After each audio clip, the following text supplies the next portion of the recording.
שלום ובוקר טוב, אנחנו נעשה עכשיו אפליקציה מהירה, את המשימה הראשונה בעצם. אחרי שהצלחנו לעשות התקנה כמו שצריך ל-NPM, ל-Angular, אנחנו נעשה את המשימה הראשונה שהיא משימת ה-Components. המשימה נתבקשנו ליצור אפליקציה חדשה, מחולקת לשלושה קומפוננטים, nav, sidebar main וזהו.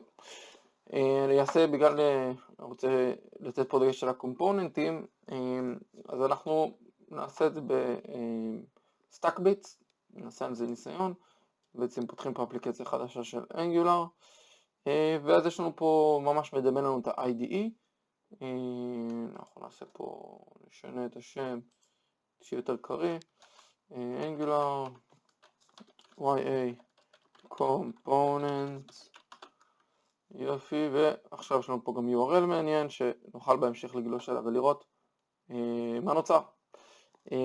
אז ככה, מה שיוצא לנו פה עכשיו, הנה, הגיעה אפליקציה, Hello Angular, זה נראה מאוד דומה כמו במחשב, אפשר ללמוד, זה כלי שאפשר ללמוד ממנו המון, במיוחד אם רוצים להעביר דברים לפרודקשן, לבדוק בפלאפון, אנחנו נדבר על זה בהזדמנות. בגדול יש לנו פה את המודיול שהתחלנו לדבר עליו, שהוא עמוד השדרה של האפליקציה. מה שיש לנו פה במודיול זה כל המודיולים החיצוניים שאני משתמש בהם. לדוגמה, במקרה שלנו יש לנו בראוזר מודיול ויש פה פורמס מודיול, ויש את הקומפוננטים שאני עושה להם דקלריישן. יש לנו את ה-Hello קומפוננט שהוא עוד לא רונדר בכלל, ויש לנו את ה-App קומפוננט שזה מה שאנחנו רואים, ואם אני אשנה פה את השם לדמקה ונשמור, אז כבר זה מופיע לנו פה וזה מהיר, אפשר לבדוק את זה בפלאפון. מצוין, אז בואו נראה מה הייתה המשימה שלנו. המשימה שלנו הייתה לבנות שלוש קומפוננטים, אז בעצם יש לנו את ה-HTML הראשון שאנחנו ניגשים אליו, שהוא ה-App Component HTML. אז בואו, אני לא הולך לגעת כרגע, אבל אני כן הולך להוסיף new folder, ובפולדר הזה נקרא לה nav. נקרא לה nav, שזה ה-navigation למעלה, אנחנו נשים פה עוד תיקייה, נקרא לה sidebar, ועוד תיקייה שלא נשים אותה פה,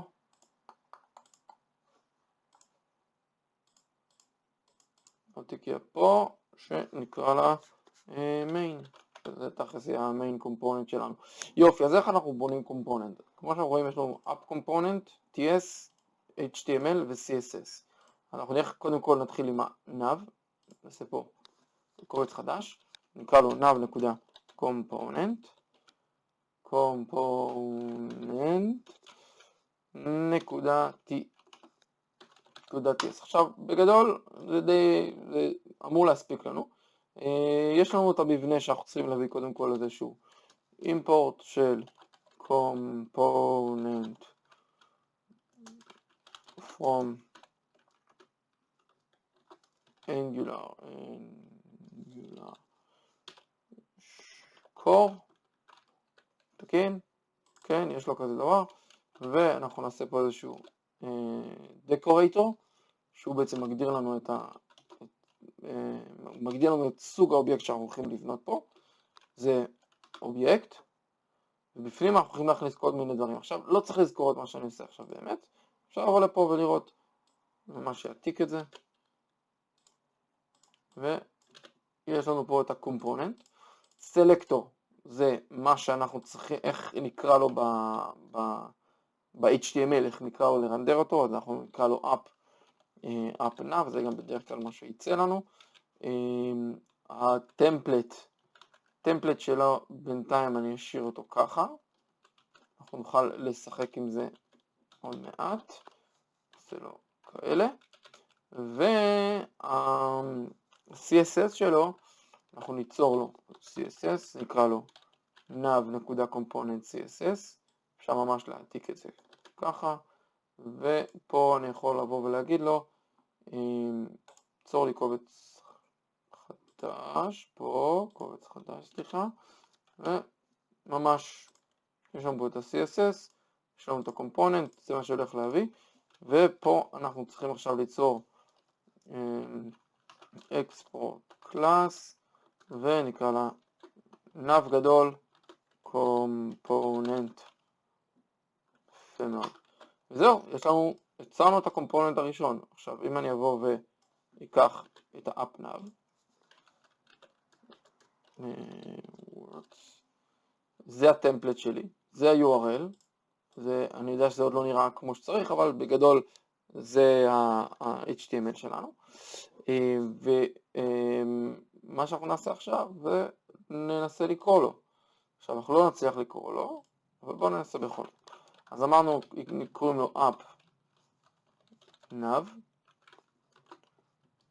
וסוגר של app nav, ונשמור, ואז השגיאה שאנחנו נקבל, app nav is not a non-element. אז אומר, if app nav web component, אנחנו צריכים להכניס אותו ל-ng module, שזה מאוד מאוד מאוד נחמד. אז בואו נלך למודול שלנו, ונגיד לו, מודול יקר, תביא לי בבקשה את nav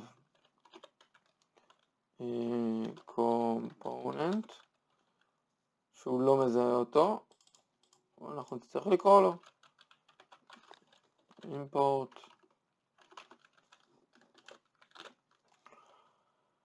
של nav component, ואנחנו צריכים אותך מתוך תיקיית app, הוא נמצא בתוך תיקיית app, בתוך nav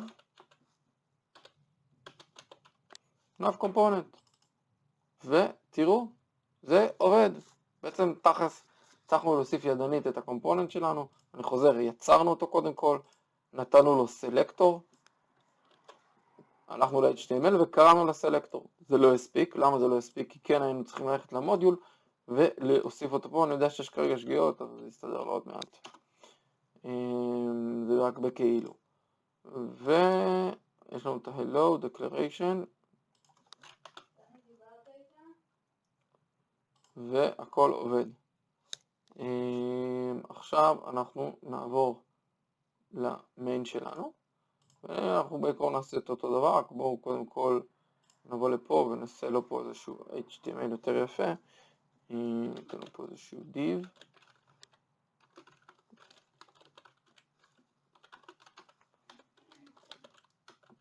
בתוך הדיב אנחנו נעשה לו hello עובד, ועכשיו זה ממש HTML לכל דבר. אני יודע שזה נראה מכוער, אבל זה עוד דרך לעשות את זה. מצוין. וב-CSS לדיב, עוד פעם, אני לא צריך קלאס ואני לא צריך שום דבר, נעשה לו background color. איזה background color היה צריך לתת לו? תנו לי לבדוק. ורוד מגעיל, אז אנחנו נעשה לו פה פינק, בום, ואנחנו נעשה לו פה height, נעשה לו 40 פיקסל, יופי, ובינתיים זה מספיק, וזהו, אפשר לשמוע את הכל, הכל בסדר, ויש לנו קומפוננט הראשון.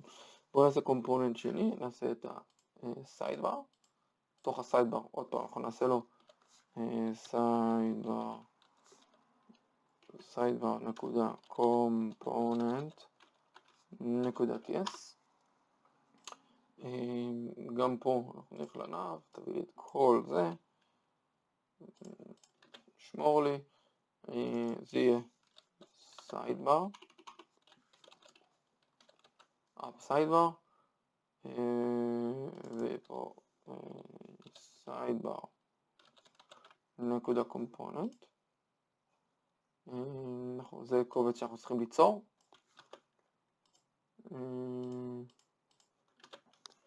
תודה רבה.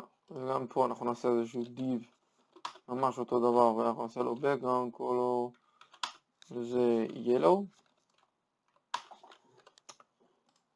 והשלב הבא זה להכניס את ה-sidebar שלנו, sidebar component, למודיול.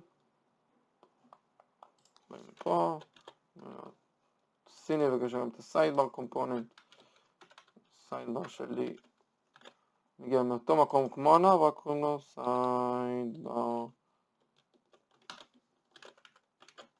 סיידבר. תודה רבה. עכשיו, אנחנו לא רואים אותו כי לא קראנו לו, אז בואו נקרא לו. אפ, הנה כבר מכיר אותו. ולהשלים לי, והנה ה-hello הצהוב שלי. עכשיו אותו אנחנו רוצים שהוא יהיה לרוחב, כאילו צד שמאל. אז בואו נראה איך מטפלים גם בזה. ואחרון חביב זה המיין, אני רוצה להראות פה את הכלי, מחקתי בכוונה את המיין, קליק ימני, יש לי Angular Generator, אני עושה component, שהשם שלו הוא מיין. והנה הוא עשה לנו כבר את העבודה בשבילנו, בצורה מאוד יפה. מיין component, לפי דעתי הוא גם מוסיף אותו לאפ מודיול, בואו נראה. כן, הוא כבר הוסיף לנו את האפ מודיול, עשה לנו את החיים קלים. ככה, ככה, ככה. ו-main works, אז בעצם שמנו את שלושת הקומפוננטים שלנו. עכשיו, איך אני גורם לזה להיראות בצורה יפה? אז קודם כל את המיין שלנו אנחנו צריכים לעשות בצבע ירוק. אנחנו נעשה פה div, background color green, green מזעזע. עכשיו, זה עוד לא נצבע כי אין פה div, אבל אנחנו נבוא לפה ונגיד לו, אתה בעצם div ירוק. אומנם לא ירוק מזעזע, שזה גם משהו לפי דעתי שאפשר לטפל בו. איפה מזעזע? נעשה את זה כזה מזעזע, יופי. עכשיו בואו נטפל בגודל של הקומפוננטים. אז יש לנו פה את ה-HTML שלנו של תכלס של האבא. אנחנו יכולים לבוא, יש כמה דרכים לעשות את זה. בואו ננסה לעשות את זה דרך הקומפוננטים. אז קודם כל הסיידבר, אנחנו נעשה לו height 90%. הצליח? לא הצליח. נעשה לו 90 view height. מצוין. ראיתם, הגדיל אותו עד הסוף, אפילו קצת יותר. זה בסדר בינתיים. אבל בואו נעשה לו width. 10 view width. הופה, הצלח. עכשיו פה ב-width אפשר גם לעשות לו אחוזים. זה יהיה גם בסדר. 20% שתראו מה קורה. לא 120, 20%. ומה שנשאר לנו זה להשלים אותו. כאילו תכלס אני יכול לקחת את זה, Ctrl-C, Ctrl-V, ללכת למיין שלי, נגיד לו אתה, div יקר, אתה תהיה height גם 90, width 80%, אתם רואים את זה, ואני יכול לעשות לו פה float left. בואו נראה את זה, נוסיף לו פה ופה. פעם, מה עושה float left? float אומר, תקשיב, בזרימה של הדף, תתחיל משמאל, לא div שלם שלוקח את כל המרחב, תביא לי רק את מה שאני צריך, ואחרי זה כבר בשורה תעשה מקום לבא בתור. אז שמנו לשם float, העליון הוא כמובן, אז שניהם מוגדרים בתור float, העליון, האפנב, לא מוגדר כלום, הוא תופס אוטומטית כל המרחב, וזהו, סיימנו את המשימה. שיהיה לכם המון בהצלחה, ודברו איתי אם יש שאלות.